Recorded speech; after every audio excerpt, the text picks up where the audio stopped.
आज दुर्गा माधव मिश्र पुण्यतिथि आज समारोह होता 45 वर्ष हो गला मैडम मिसेस मिश्र अच्छा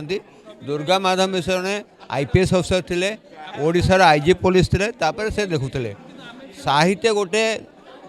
अंतर आत्मार आवास सबू लोग साहित्य लिखिपारे सारा दास भाई लोक जे हलचल से भी साहित्य लिखिले आप जानते आमर ये थे जो गंगाधर मेहर लिखिले बहुत लोग अच्छे पाठ पढ़ी ना कि लिखा बही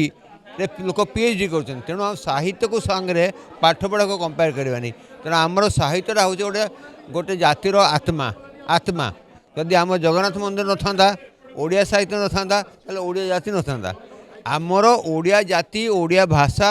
ओडिया साहित्य लगे आज अच्छी जदि ओडिया भाषा ओडिया जाति न था 1936 मसीह आमर स्वतंत्र ओडिया हो पार था तेणु आम मानकर भाषा हूँ आत्मा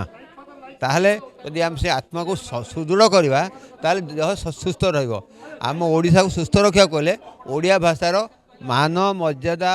केते आम उन्नति करवा समस्त चेष्टा करा दरकार से किए डाक्तर किए इंजीनियर तार किसी फरक नहीं समस्त निजर कर्तव्य है आम भाषा को बंचिक रखा। पत्रिका हूँ साहित्यर एंतुड़ीशाला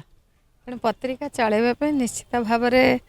पत्रिका पछरे कहीं ना कहीं रहा आवश्यक कारण पत्रिका चलैवाई पत्रिका पछरे कहीं रही ही पत्रिका बेस भल चली पारे।